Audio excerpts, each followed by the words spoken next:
So I want to share with you tonight, my intention is to be brief. We'll see what happens. It's an occupational hazard, my apologies. I want to share with you tonight an oddity I found in the Torah portion as I was reading through it this week, getting ready for tonight. This week's Parsha is full of lots of stuff. It's got rules about what food we eat, which is why I wore my chicken and waffle socks. I told Alex I'd do a shout out to my socks. Alex has cool George Washington socks on today. Thank you, Alex. It's got rules about the food we eat. It's got rules about remission of debts. It's got laws about idolatry and idolatrous practices and prophecy. Come tomorrow morning, we'll talk about that. It's got the holiday calendar. There's a lot in here. And it starts to give us, well, it doesn't start, it continues to give us some of this sense that we get in the book of Deuteronomy.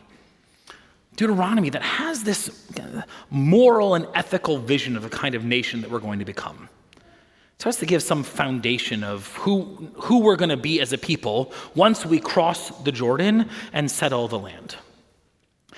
And in this one moment, it says, Ephes, ki lo yihiyeh becha evyon. Ephes means, in modern Hebrew, it means zero. It just means like empty. Null set. There will be no evyon in your midst.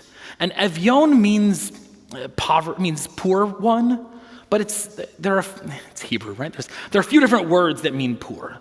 Often we use the word oni, which means poor. And evyon means destitute poor. Ephes, none. Null sets, ki lo yihiyeh becha evyon. There will be no evyon, no destitute poor among you. Because God's gonna bless you. God's gonna bless you with blessing. This idea, like, you're gonna have so much, no one's gonna suffer. No destitute poverty in your community. And then, about 5 verses later, it says, Ki yihiyeh vecha evyon. And it'll be so that there will be an evyon in your midst. And it's odd, you have this verse at the top, Ephes, none, null set. And just a few verses later, and there's going to be poverty. And the Torah, we have this, there's a premise of Jewish investigation of the text that nothing is by accident. And it uses almost the exact same words to begin 2 different sections of the description of how you lend money and care for the poor in your midst. And on the one hand, it starts with this idea that once you enter the land that God has promised you, blessing will abound and everything will be fine. Our traditional sages, they read it to say that blessing from God is that you're just going to be overwhelmed with stuff. And sure, if someone comes, you'll figure out a way to fix it. But I think the text offers something a little different. I think rather than descriptive, it's proscriptive.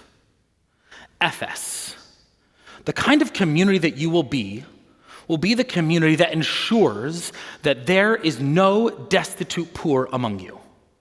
Varech yevarechecha Adonai Elohecha. God has blessed you with tremendous abundance. Not a description of the community that they imagine, but an instruction for the kind of community that you will build. The community that you will build will ensure that none will suffer. You have more than enough. Make sure that everyone has what they need to be cared for, so that they can eat like whichever fish and birds they can eat, so that they can celebrate their festival holidays. It's asking us a hard question to look and see the abundance, the blessing that has been received as individuals and as a collective to ensure that none suffer. And as I was reading it, those verses reminded me of this line that's pulled from Psalms that makes its way into Birkat Hamazon, the blessing after the meals. I grew up singing the camp version, which I think is like what we sang here, like kind of a shortened, condensed version of a much longer blessing. But I went to Brandeis University, and my first Friday night, I learned that there was more to that blessing than what... Okay. I learned there was more to that blessing than what I had sung at camp. And as my teacher of blessed memory, David Ellenson, would teach, a nice melody can wash over an uncomfortable theology. And this part was fun to sing and go, na na na na na hayiti gam zakanti velo rayiti tzadik ne'eza dun dun dun dun. It was really fun to sing. And then you start to look at the words, and it says, nar hayiti gam zakanti, I've been young and I've been old, v'gam rayiti tzadik ne'ezav, and I've never seen a righteous person go hungry. That's a beautiful vision, that the righteous ones shouldn't suffer. Don't worry, it's fine, it happens. And it's good mood music for the sermon too.